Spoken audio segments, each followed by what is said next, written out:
Vibe Mundial FM. Pessoal, hoje eu escolhi falar de um tema que tem sido muito prevalente nos meus atendimentos, infelizmente, e já era de se esperar, que são os transtornos emocionais que os animais sofrem. Eu estou me referindo a cães e gatos, especialmente a cães, né? A gente está vivendo um momento sui generis na nossa existência, que é um ano de pandemia praticamente, né? Esse mês faz um ano que iniciaram-se os confinamentos, o lockdown, né? O número de casos começou a surgir, né? Com o Covid-19, e as pessoas começaram a ficar mais reclusas, isoladas, fechadas nas suas casas, apartamentos, etc., né? E os animais, tudo que acontece com a espécie humana, os animais de companhia acompanham. Porque é como se eles fossem, entre aspas, tá, pessoal, filhos que acompanham os pais. A grande diferença é que, do cachorro para o filho, é que com o passar do tempo, o filho ele vai se desidentificando, se distanciando, né, dos pais, cada vez mais. Em tenra idade, a criança depende muito do pai e da mãe, na infância, na adolescência já começa a desprender. E o cachorro, o animal de estimação, é o contrário. Quanto mais o tempo passa, mais ele fica apegado, né, dependente, dentro dessa relação tutor-tutelado. Mais alinhado ele fica.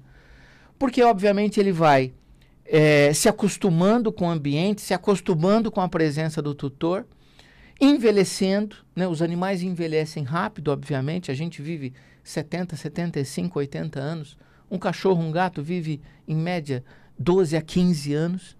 Então, com o passar do tempo, a criança vai se distanciando e o cachorro vai se apegando, né? Ou seja, o animal ele fica muito mais dependente do que uma criança do seu tutor. Então, é muito importante que a gente olhe em direção ao que está acontecendo com os animais de companhia. E eu tenho atendido muitos animais com problemas psíquicos, né? E eu digo quais? Ansiedade, as síndromes ansiosas, cada vez mais. Inclusive, essa semana mesmo atendi um caso grave de um cachorro com síndrome do pânico. Exatamente na mesma condição que a tutora, também sofrendo desse mal. Aliás, não só desse mal, mas também de um quadro depressivo, onde ela se encontrava. Muitos medos, né? Essa pandemia, ela aflorou, ela não trouxe, ela aflorou, ela cristalizou, ela precipitou algumas questões mentais, emocionais que nós já tínhamos. Por exemplo, o medo. Então, quais os medos que a gente tem na atualidade? Medo de morrer, medo de adoecer, medo de sofrer, medo de ficar desempregado, medo de não conseguir pagar as contas. E todos esses medos, né, toda a ansiedade, o animal permeável que é as emoções e sentimentos humanos, ele acaba atraindo, puxando para ele, somatizando e manifestando através de sinais e sintomas específicos. Então, as síndromes ansiosas, elas estão, em primeiro lugar, nos meus atendimentos, na minha casuística, de transtornos emocionais dos animais. Então, os cães estão cada vez mais ansiosos. Justamente porque nós estamos cada vez mais ansiosos. Os animais, os cães, estão cada vez mais medrosos. Por quê? Nós estamos cada vez mais medrosos pelo momento que nós estamos vivendo. Depois do medo, depois da ansiedade em primeiro lugar, em segundo lugar o medo, vem outros transtornos. Por exemplo, a agressividade, a irritabilidade, os transtornos de humor, transtorno afetivo bipolar, como é conhecido, né?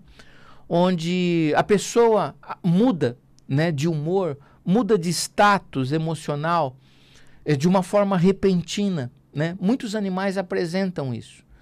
O importante é dizer que o animal ele se relaciona diretamente com o seu tutor e acaba trazendo para ele as questões das pessoas.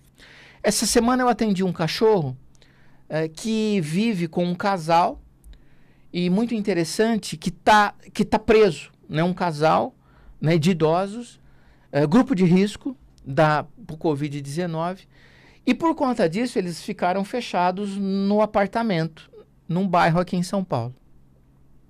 E com essa mudança, né, de mobilidade, com esse isolamento, o cachorro também se isolou. E o animal, estando isolado, ele acaba estreitando mais ainda a relação com o seu tutor, trazendo para ele toda a sorte de sintomas que o tutor apresenta. Então, esse caso que eu atendi era um quadro grave de ansiedade e de síndrome do pânico do cachorro.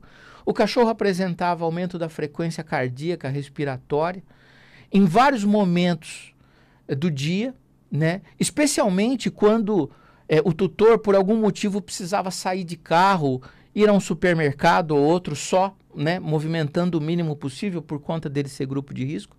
O animal já começava a mostrar todo o quadro sintomático da síndrome do pânico, né? E a esposa do tutor com a mesma situação. Então veja como cara de um, focinho do outro. Inclusive esse é o meu livro, meu primeiro livro, que mostra exatamente o motivo pelo qual, as causas principais que levam os animais a trazerem para si sintomas que não são dele, são do tutor. Na época eu achava que era só do tutor. Hoje eu entendo que os animais eles trazem as questões do sistema familiar humano ao qual ele está inserido completamente. E por conta de estar inserido nesse sistema humano, o animal traz para si sintomas que são do sistema. E esses sintomas não necessariamente são dos tutores, mas dos pais dos tutores, dos avós dos tutores, dos bisavós dos tutores. Pessoas essas que os animais nunca conheceram, nunca. No entanto, eles entram em contato, né? O inconsciente do animal entra em contato com o inconsciente coletivo familiar daquele sistema, estabelece uma conexão, e é essa conexão que faz com que o animal absorva sintomas que não são dele, né? Mas são do sistema familiar. É esse conceito de família multiespécie que hoje nós trabalhamos. Nós não acreditávamos ou nós não estudávamos as famílias a esse ponto de achar que o animal ele estava conectado aos membros da família da forma que está, da forma que hoje nós entendemos que está. Então é muito importante a gente entender que os sintomas, os transtornos mentais e emocionais que o animal sofre, eles não são exclusividade deles, mas a captação do inconsciente coletivo familiar ou de uma situação chamada campo mórfico, onde o animal está inserido, está conectado e por isso ele capta. Eu falei desse caso de ansiedade que virou síndrome do pânico do cachorro que eu atendi essa semana, né? E disse também que dos transtornos emocionais, dos quadros psíquicos ou psiquiátricos que os animais apresentam, a ansiedade está em primeiro lugar. E eu cito uma pesquisa da Universidade Federal de São Paulo, feito pelo Departamento de Psiquiatria, juntamente com a Universidade Federal do Espírito Santo, também Departamento de Psiquiatria, que mostra que 30%, 29,6%, vamos colocar 30% da população da Grande São Paulo, envolvendo aí praticamente 20 milhões de pessoas, 30% dessa população apresenta pelo menos um sintoma psiquiátrico. Então veja a gravidade do momento que nós estamos vivendo. Desses 30% da população que apresenta sintoma de um quadro psiquiátrico, 19,6% ou 20%, vamos arredondar, apresenta ansiedade ou síndrome ansiosa. Ou seja, 20% da população da Grande São Paulo apresenta o sintoma ansiedade como quadro clínico, como quadro mental, como quadro psiquiátrico. Um sintoma, pelo menos, e esse sintoma é ansiedade. É escandaloso o número, assustador.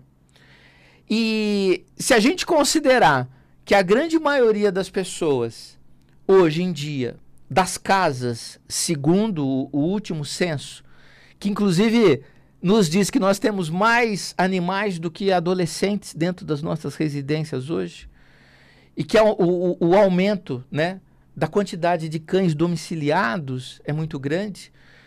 Se a gente considerar que 20% da população da Grande São Paulo tem ansiedade como sintoma, com certeza a grande maioria desses 20% tem animais em casa, e desses animais, grande parte são cães, né? Nós temos muito mais cães que gatos. Então eu posso afirmar que, de fato, o que eu estou dizendo faz sentido na minha observação do consultório.